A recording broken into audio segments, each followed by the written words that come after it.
What's up, good people? It's your boy Hoom Boom back with another segment of the Hold Up Show. And hold up, where is Darrel Morey?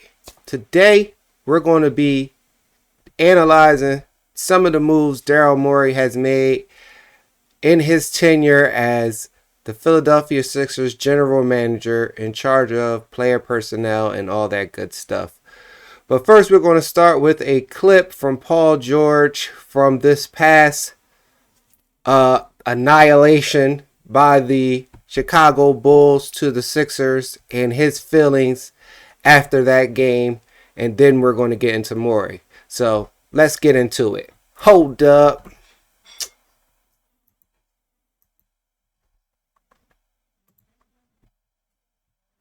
You guys came out of the break saying, hey, we still got a chance to make a play-in push, to have the first three out of the break go like this. I guess just how shocking, surprising, disappointing, whatever adjective you want to put on it. I mean, it's all of it. You know, we, regardless of who's playing, who's not playing, to have admirations or for this group to believe that we can be not even, to get to the playoffs, but make a push towards it. I mean, we've shown no sign of a team that will compete, and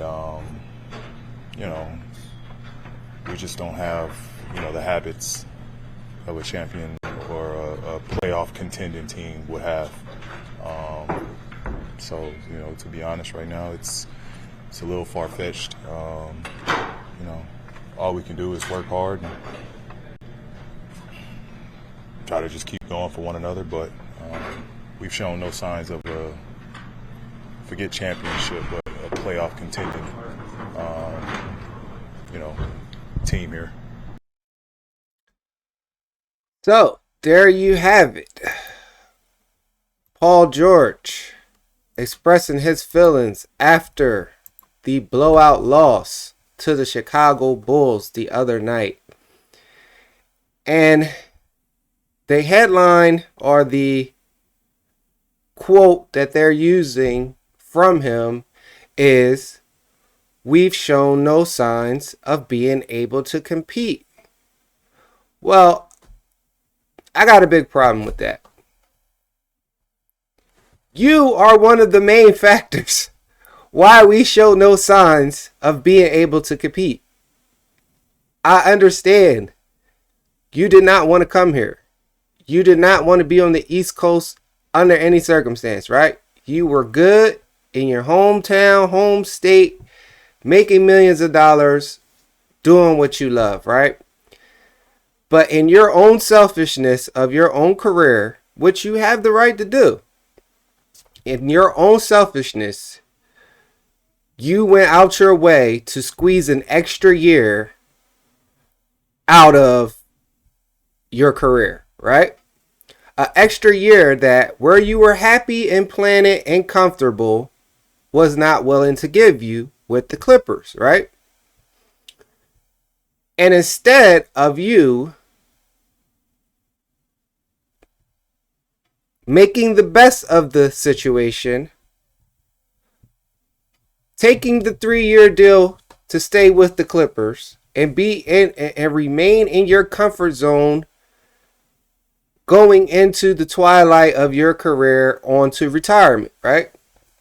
But no, you just had to get that max, right? And the only way that you could get that max required you to come to the East Coast, required you to come to Philadelphia, right? Now, I know it took a lot of convincing. It took a lot of flying out to LA. It took all of what it took to try to convince you that in a basketball sense, this was the best opportunity for you, as well as to maximize what looks like it's going to definitely be your last contract, right? And with all that went into play, your original intentions could have been to get the extra year, get the 4 years, or get the ink to the paper, contract now fully guaranteed, and show your ass that you don't want to be here.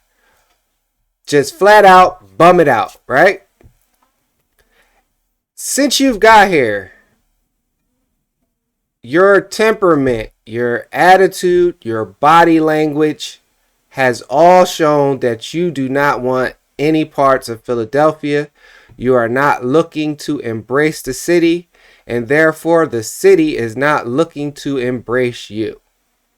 So if you are having a horrible time here in Philly, you bought it on yourself.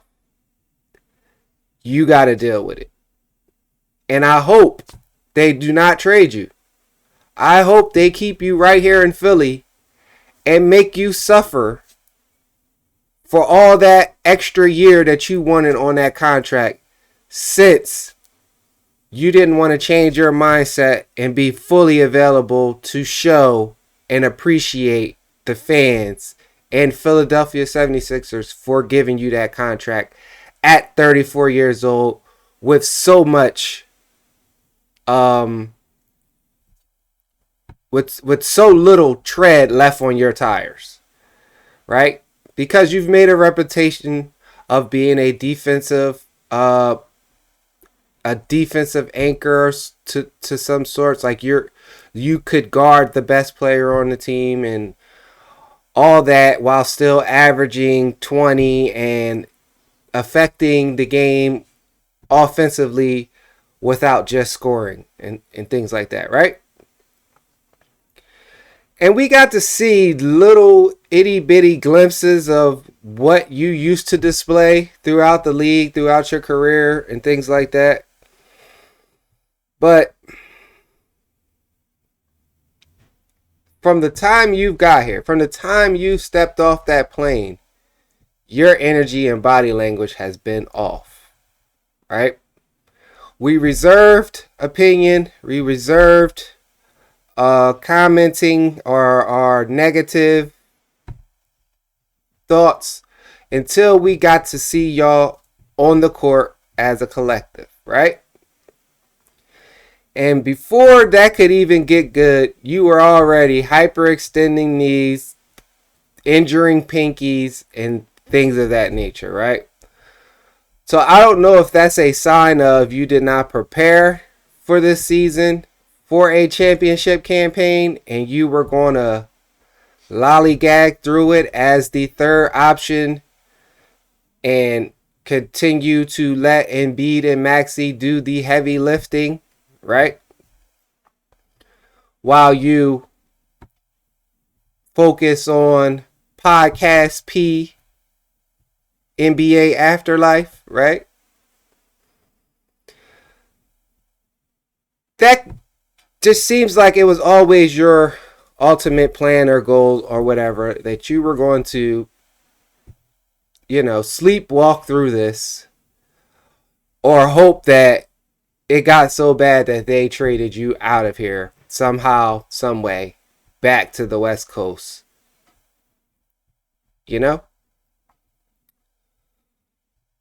So then I get to what this is really about.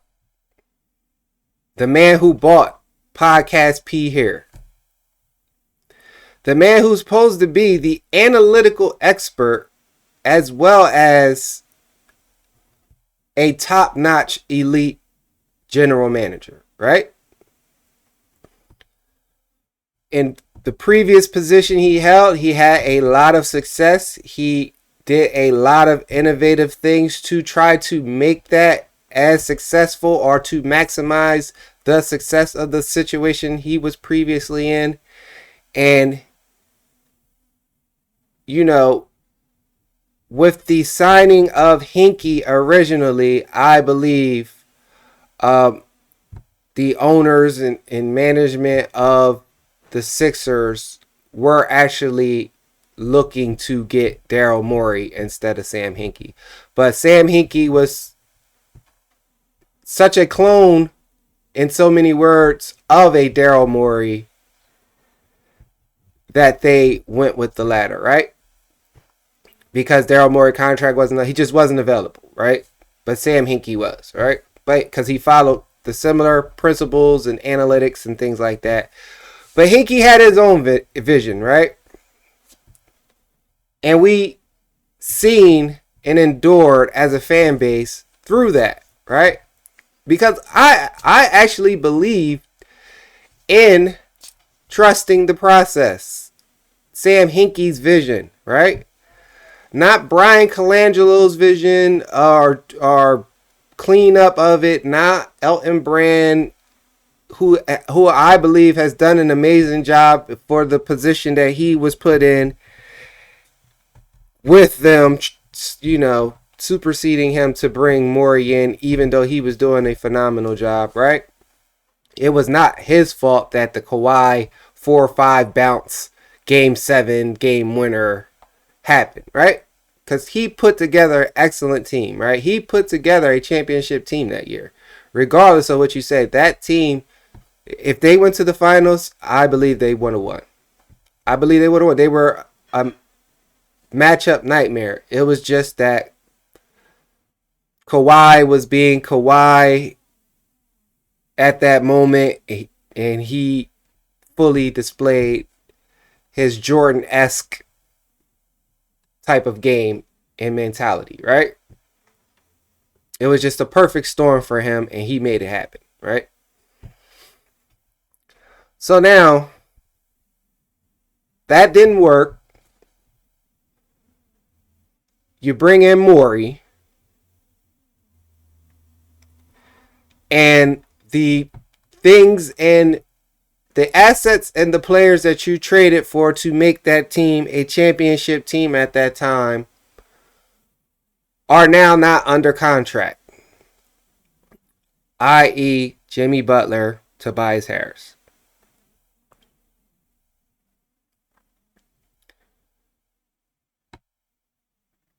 From Jimmy Butler's opinions and demands to return to the Sixers, he wanted Ben Simmons gone, he wanted Brett Brown gone, or he wanted some sort of change to hold Ben Simmons accountable for his horrible play, right? Or his unwillingness to shoot or be fully involved in the offense, right? Jimmy Butler felt as though there was too much coddling. So the decision was made to let Jimmy walk, so to say, right? But they were lucky enough to obtain some assets in a sign and trade so that Jimmy could maximize and get the best contract he possibly could on to his next destination, right? Which happened to be the Miami Heat. So then, with the leverage acquired from that, because he was like the unwanted child or the unwanted item, so to say, right? He's not feeling the love. Tobias Harris takes his advantage or takes his leverage and leverages a full 5-year Supermax contract. Because the Sixers just could not have both assets that made them or turned them into what was foreseen as a championship caliber team on paper. Can't have them both walk away that very next offseason, right? And, you know, just on paper or visually, the type of player that Tobias Harris was, it looked like he would fit seamlessly alongside what Ben Simmons was willing to offer, as well as still give enough space for Embiid to operate in the post and do what he does, right? So all that goes down. We seen it. The writing was on the wall. We knew it was going to be laid out that way, right? And we seen the eventual what's the word I'm looking for? We seen the eventual deterioration of Ben Simmons, right? His game, his mental health, his just overall love for the game, and possibly love for life at that moment, right? Because it seemed like he was a nervous wreck, right? He was scared to shoot. He was scared to go to the foul line. He was scared to do anything other than dribble, pass, rebound. We seen it, right? We lived through it, right? And even with Darrel Morey, the coach, the team, everyone trying to support and mask these big glaring deficiencies in his game, shooting. Darrel Morey was determined to get his guy, right? And we all know who his guy was. His guy was a 31, 32-year-old James Harden, right? He lived, died, breathed James Harden, right? That was his guy, right? And Morey has a reputation of coddling superstars. But the reputation of him coddling his superstar, he's only really had one, the one he picked, and the one he analytically said, hey, if we pluck this guy from OKC, he has championship or superstar qualities and attributes in him, right? And he happened to be right. He, Harden went to Houston and became a super megastar, right? So the behaviors and the decision making and the way he went about his business as a GM at that time, those behaviors he brought along with him to Philly. And we heard the rumors that we could have had Halliburton. Who knows all the possibilities of players that we could have possibly had in Philly, right? But he was so horse blinder on getting James Harden that maybe he did pass up something better analytically, or something better basketball wise, or something better just younger asset, right? Because Halliburton is what, 23, 24 compared to a 31, 32-year-old James Harden? Yeah. So we were all wondering as a Sixers fan base, how is Morey going to get off of this Ben Simmons contract, right? How is he going to make this possible, right? With the surprise draft pick of a Tyrese Maxey have developed so nicely, got picked in the 21st area where you normally don't get star players, right?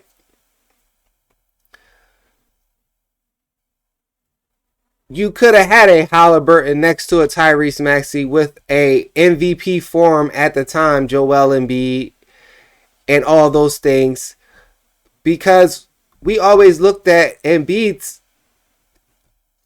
window of his prime was always short because we knew the injury history. We knew he was already breaking down in the process. Like, as a young, like, he came into the league hurt. We only got him because he was hurt, right?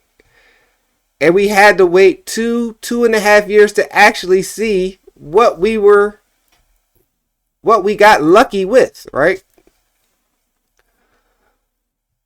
So Darrel Morey pulls off a miracle and gets his guy, right? With the help and participation of his guy acting up in Brooklyn, putting on the fat suit or whatever he did and however he did it to get out of that situation, to get back to his boy, Darrel Morey. They pulled it off, right? They had to give up more role players that were excellent for that period of time, which would be the Andre Drummonds and the Seth Curry and draft picks, right? So it's like, let's not forget that he also gave up draft picks, right? With all that, right? To get his guy. He gets his guy, and his guy gets here and recognizes and evaluates the situation and sees Embiid is not who he thought he was, right? He takes a liking to Maxey. He tries to instill whatever basketball knowledge he could into Maxey. All the while, we were hoping as a fan base that he does not infect the team with some of his extracurricular activities that are well documented, as far as, strip clubbing, his running around with little baby and all that, right? All that you or me or anybody else who got gazillions of dollars would want to do with their time, as far as like whatever you were interested in, right? So we seen Maxey take a leap next to Harden in his role at what his role was at the time, because he's definitely more of a combo scoring guard than he is a pure point guard, even though he displayed that he could take on creating and playmaking for others. But Harden realized that Joel Embiid is not all the way the player that he was expecting or thought that he was coming to play alongside of. He made the best of the situation, right? He held up his end as far as what he always brought to the table for Morey, right? But then the playoffs come in that second year or whatever, right? And he disappeared, which is a part of James Harden history in the playoffs of disappearing, right? He had a few moments, but overall, he disappeared. And the offseason comes, and everybody's thinking, like, is he about to give 32, 33-year-old James Harden the max contract and all that, right? And we were hoping that he didn't, because no, right? It's not working, right? He's not who he used to be. You got Embiid was on podium saying this is not Houston James Harden.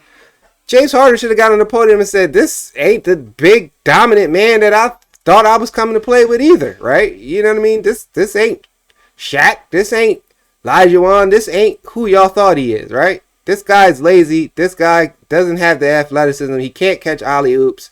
He plays below the rim. All that, right?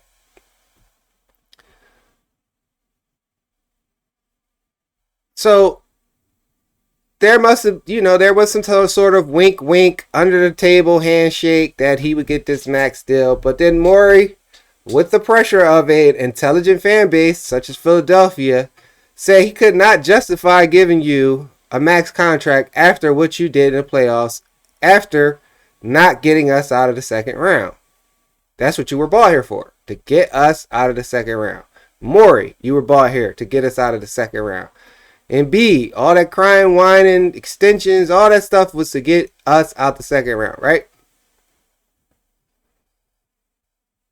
So we seen what happened with Harden. He goes on his Darrel Morey, crusade that off season and everything and all that, right? And he got to go where he needed to go. He signed the player option or whatever as a strategic move, and then turned into Brooklyn Harden to get out of Philly. So we got a season of just Maxey and Embiid. It was like a development year for Maxey taking over the point guard spot. Embiid won MVP and was still in tip-top form. No one could stop him for the way he was playing his game and all that, this, that, and the third, right? So then it goes into this whole campaign of, you know, we seen Embiid out there on one leg. He just looked it broken. By the time it got to the playoffs, he just looked it broken, right? He Bell's palsy in his face and the knee and whatever else, right? Just a bunch of nagging injuries, right? So this offseason is like, oh, I'm going star hunting. We're hearing rumblings of somebody's about to shake loose, that organization is over with, right? We didn't necessarily know who it was, but, you know, there were ideas. There were things that were being talked about, and Paul George was the number one option, right? The most attractive player as far as these NBA pundits and experts' eyes, right? And it clearly was the top option for the Sixers in Darrel Morey and Joel Embiid's eyes, right? But we always heard those rumblings of Embiid wanting to get back with Jimmy Butler or this, that, and third, right? But now Jimmy's like 38, right? 37, whatever, right? So that it just didn't, none of this is just making any sense, right? So then we see him get on TV and, you know, do the little eye wink sitting next to Paul George. Yeah, if we could get some people and we go to the championship, we just need another piece and la la la, right? And they do all this campaigning to get him here. And they go flying out and all that, right?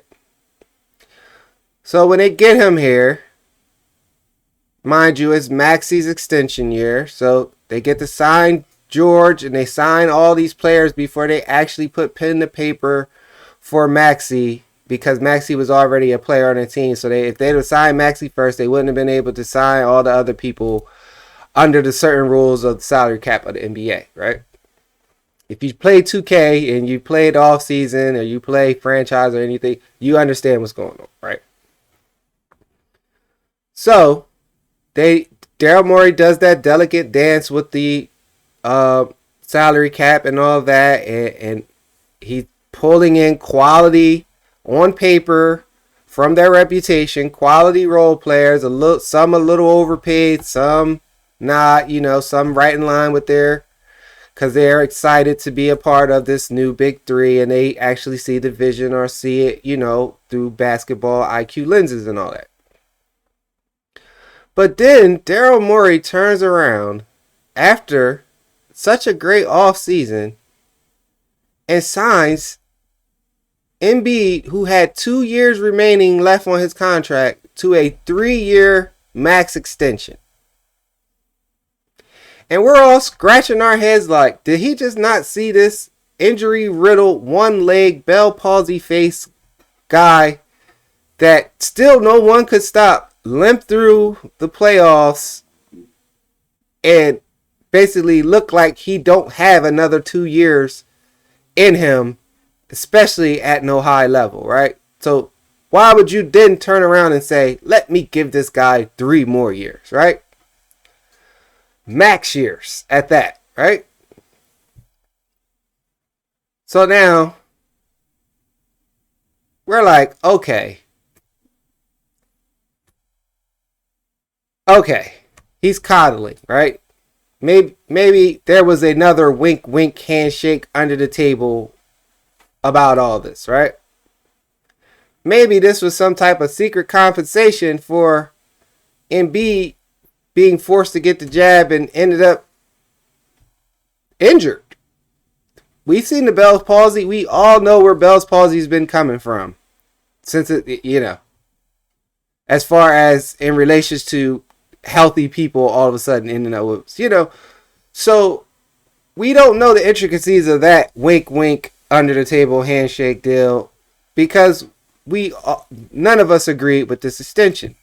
But we're like, okay, we're still, it was masked in the excitement of Paul George coming to town with the other role players that looked like, they were ready to compete for the playoffs and had the IQ and all that, right? To make it, go through a season, gel up, and get it going, right? Summer comes, and we hear Embiid is going to play for the United States Olympic team. And we're rolling our eyes. Like, why is this guy going to play for the Olympics, right? Didn't you just come off surgery? Didn't we just watch you and your no meniscus leg and your half a moving face and all your other nagging injuries just limp through the playoffs? Shouldn't you be going somewhere to shut it down, recuperate, recover, repair, whatever needs to be done, and then spend that off season just strength training, getting in shape, getting your endurance and stamina right for a championship run, because you now have all the pieces on paper? No. He felt as though this was the year to go for the gold. Right? And he's out there, he's playing, and it was spot duty to some degree, but when he was out there, he looked at somewhat, in his mode or whatever. So you win the gold, you do all that, right? So I was trying to be positive about, like, maybe like this will keep him in some sort of shape or some sort of something. But then again, you never recovered or recuperated from the playoffs, the surgery, So I'm still trying to be optimistic, Maybe Paul George and Maxey could, cover that load in the beginning of the gelling, so he doesn't have to drop 40 a night for them to be in the top of the standings. Season starts, right? Our preseason, our trade. Embiid's not playing. Embiid's not practicing. They don't know when he's. It's like, what? He was just fine a week ago. Like, we just see him up there cheesing and dancing and whatever with the gold medal and all that stuff, right? What is wrong now? What had happened in that amount of time, right? What happened? So then Paul George hyperextends his knee, and we're off to a bad start. You look up, we're like 2-14 or something like that, 5-14 or whatever, and it's looking disastrous, right? Because these NBA execs and general managers go by this rule of, if you win 40 games before you lose 20, you are a championship or possibly could make a serious run in the playoffs. But if we were 2-14 or 5-17 or whatever, they already knew that the season was over, right? But they're trying to save face in the public light by just stringing us along with this bull crap, right? Oh, yeah, we got enough time to still get it together. We've been snake bitten by this and blah, blah, blah, blah, right? So with no Embiid out there, now we're starting to look at these role players that you decided to bring in, because with no Embiid there, their effect on the game almost looked like it's non-existent, diminished. Like, they look like mismatched parts now, because the thing that would make them possibly click together ain't playing, right? So then you're starting to look at Eric Gordon and some of the other players, and just like what did we bring these old ancient players here for? They got nothing left in the tank.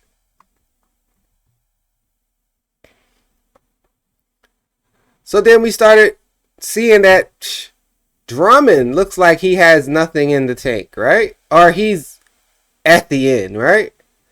Kyle Lowry, feel good story, hometown guy, but he has nothing left in the tank, right? Like the low minutes that he did get when the team was fully assembled, he was impactful. He did provide something. He did provide a level of basketball IQ, smartness, toughness, the one out there doing the dirty work, right? But he's past his prime. It's nothing left in the tank. We can see that, right? He wasn't meant to be out there being a major contributor, right? So then we see Kelly Oubre looks like he kind of regressed, right? We don't know if it was from the situation. We don't know if it was because of the injuries that they expanded his role and he just eventually wore down a little bit and things of that nature. Because one of the things that really irritated me was Embiid trying to call out a player that played every game and then wants to be on the sidelines doing an imitation of what he saw from this player. And it's like, bro, like, your knee is not even in a situation to imitate anybody else doing anything, right? You don't have the right because you ain't do what you needed to do to be here, so he wouldn't be burnt out and his role had to be expand further than what it was supposed to be, right? So I felt, you know, Oubre's position and anger off that, even though we don't know what was exactly said, but we kind of got the context of it. I would have went ham on him. You know, I would have went ham on him. Like, I would have threw a Bloody Mary on him. Like, bro, you don't get out of here, because you're the reason we're in this mess, right? So then we see like the Ricky Councils regress. Eric Gordon, nothing in the tank, right? But then we get to surprise another Darrel Morey draft pick special, right? And Jared McCain, right? Now, you know, first I was like, you know, this is another Maxey. We can't have the two small backcourt guys. How is that going to work defensively, especially with Embiid being out and all this and third, right? But he was sort of a breath of fresh air. His game is not necessarily like Maxey's. He's coming in with a way better three-pointer. He has his own sort of way that he creates space and affects the game and is effective, right? And I liked it, right? But then he gets injured. And that's heartbreaking, right? Because he was developing, he probably would have won Rookie of the Year, all that, right? Then we get the International Man of Mystery, Yabusele, right? And Yabusele was another, like Jared McCain, breath of fresh air, more than we expected. Exactly the type of four that we always wanted to see next to Embiid. He was like a bigger, stronger, younger PJ Tucker, right? Just not as expert in the dirty work as PJ, but, you know, another breath of fresh air, right? Still in all, he's 28, but he was well worth whatever that $2 million that Morey paid for him, right? So it seems like when it comes down to getting value from, I guess, lesser commodities or commodities that are looked at not to be as valuable in the NBA, right? Darrel Morey finds a way to make them valuable or to see the value in them and bring them along. But where is he now? When we want explanations and transparency on the moves that he made, the decisions that they came forth with on how to handle Embiid, on what they're doing with Paul George, are they putting that pressure and urgency in him? All that, right? the one person I feel the most upset for and heartbroken for is Tyrese Maxey. Like, this is, yes, he got the money. Yes, he's going to be the face of this franchise moving forward, but he's suffering right now. He is suffering right now. This is not this is not how things have gone since he's been here. In so many words, he's about to not make the playoffs for the first time in his career, I believe. And it's disheartening to see, right? And with these contracts that Morey gave out, it doesn't look like it's going to get any better for the foreseeable future. So now, this is the part that I don't like about these GMs, right? He was on a high five tour when he got Paul George, and he bought in Caleb Martin, and he bought back Drummond, and he brought in Eric Gordon and all this. He started to assemble his team and everything. He was doing some sort of victory lap, right? But we all know you don't win championships in the offseason. You just because you won the offseason on paper does not mean anything when it's time, when the ball's in the air, right? And normally during this season, these GMs go in their little cocoon until right before trade deadline or something like that, and this, that, and the third, right? So we can see the writing on the wall. This season is over. It's a disaster. Like, I don't care what they keep going on the news and saying, and we still got a chance and we got a blah, blah, blah, blah. No. These are all people saying this that are not Darrel Morey, right? They are not Darrel Morey. Where is Darrel Morey right now? He should be doing a put out the fire tour right now, even though he can't. It's looking like a California fire right now over that organization. And one of the main reasons that we've all said, how as a GM could you not recognize that Embiid is not a leader? Why would you give him 3 more years and he's already on a bad leg and other nagging injuries? He's 30 years old. He is not one of those exceptional players that we would see or deem to think that he could play late into his 30s, right? That those are only special players that can do that.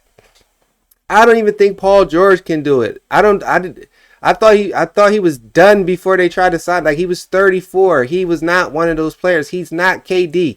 He's not. He doesn't have the toughness and the hardness of a Jimmy Butler to endure late into. He's not such a exceptional megastar like Steph Curry and LeBron James that can play late into their 30s. Everybody can't do it, right? And even if they can do it, they're definitely not doing it at the level at close to or the same level they were when they were younger, right? How could you not evaluate and see that in Embiid? How could you not evaluate and see that in Paul George as well? How could you not see these things, right? We need answers. We need explanations from you, the decision maker. This is not the time to go in your cocoon. This is the time for you to start answering questions. Now that we know that Embiid's going to need surgery, probably a whole new meniscus or a bone break to relieve pressure or whatever option they decide to do, they're going to shut him down, right? So we've been hoodwinked, lied to, and all this all year long that this guy was going to come back. You were preserving him just for this last run after the trade deadline for the playoffs, and so he could be more fresh, more ready, blah, blah, blah. Didn't work. How could you not foresee that not working? Letting this guy go play in the Olympics and all this other stuff, right? I get it. It was a once-in-a-lifetime chance. It probably would have been his last chance to actually capture a goal and play on USA basketball team with the LeBron and all them, right? It probably was his last opportunity, right? You got to still be a GM and say no. We're not allowing this, right? So now we have Maxey here with 2 leaderless superstars, right? Because Paul George is not a leader. He does not display any leadership quality. He looks like he's here to steal the money. So the only other leader or possible leader on the team that shows those qualities is North Philly's own Kyle Lowry. But Kyle Lowry, if he's not on the court and he's not able to display what he used to display as a player, it's kind of hard to be that leader still, right? So now you have a young guy in Maxey, and you're putting all this pressure on him to not only display leadership qualities, be a leader, run the offense, play make for others, take on the scoring load, take the last shot or create the last shot with the game on the line, all that, right? And this all falls on Darrel Morey. And if Darrel Morey does not have legitimate explanations and a legitimate plan and path moving forward, and we're just stuck with these two horrendous contracts that he gave out, he needs to go. Keep your explanation. You just need to go. Kick him out the door. Because I'm in Camden. I will hold the door open for him. We will hold the door open for you down at the Sixers practice facility that you built in my city. And I will gladly video them throwing you out and throwing the analytics book on top of your head. Because you've set us up for failure. Now, do I believe that you have a few more miracles in you to get off of these contracts? Possibly. But for what in return? For what? For what in return? Who's going to give you premium quality back for these two damaged commodities? Nobody smart, I hope. Yeah, so it's just looking disastrous from here on out. It's just looking disastrous. As a lifelong Sixers fan, beloved Philadelphia sports fan, it's looking disastrous. So I want to know your thoughts. Like, comment, subscribe, share. Where is Darrel Morey? He got some explaining to do. It's your boy Homebone, and it's the Hold Up Show. Peace.